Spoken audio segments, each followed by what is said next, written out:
Now, Heartland Sports with Luke Randall. Sunday at the Show Me Center, SEMO Gymnastics hosting the SEMO Quad Meet. Second home meet of the year for the Gymhawks in their second meet at the Show Me Center. That's the first time in several years they've had multiple events at this space. Plenty of action and plenty of fans in the stands. It made for a great atmosphere, and whether it was the beam, the bars, the vault, or even the floor routines you see here, at the end of the day, lots of cheering, rightly so, because the Redhawks finished third. More importantly, the Gymhawks scored a season-high 194.500. Head coach Ashley Lawson very proud of that mark, still noting that there is a lot of room to grow. Proud of what we did, our highest score of the year so far.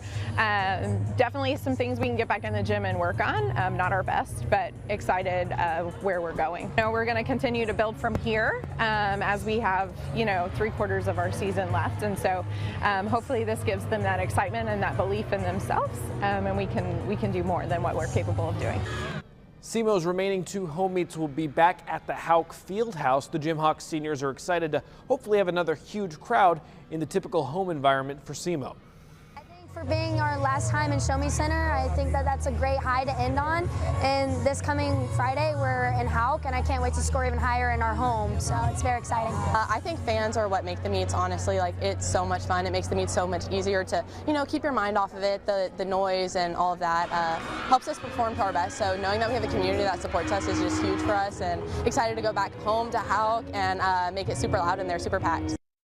Also competing today, SEMO tennis. The Redhawks were in Columbia, and they come away with a 7-0 victory over Missouri St. Louis. Redhawks will be on the road again next weekend at Ole Miss. The Super Bowl is coming up next weekend. This weekend in Cape, the Pickle Bowl. Dozens of teams all competing in various divisions for cash prizes. The pickleball tournament, it was taken to a pretty high level. Plenty of people coming from in and out of state for this tournament, and in fact, the Pickleball Factory said it's their largest to date. It's actually really cool if you know the Lombardi Trophy pictured in your head. They had a pickleball version of that essentially for the winners. Overall, seemed to be a really great success. Lots of people in Cape really enjoyed the past couple days. Also this weekend, Jackson Wrestling finishing second at the Thrasher tournament at Francis Howell High School. It's the best finish in program history at this meet. And by the way, Bryson Wessel, the future Missouri Tiger in football, also winning in the heavyweight division. Kind of on the subject of Jackson football and Mizzou football, one of Bryson Wessel's teammates getting an offer to play for the Tigers this weekend. Braden Harris, the Jackson Junior offensive tackle, he was up in Columbia recently, got to meet Coach Drinkwitz. You see him right there. He also got to find out he got offered a scholarship. It is Harris's first SEC offer. He's also got plenty of other offers, including Kansas, Illinois, Minnesota. Those offers are only likely to increase as Harris gets ready for his senior season this fall. Winner of Tennessee's Mr. Football, Graham Simpson, offered by Ohio State this week.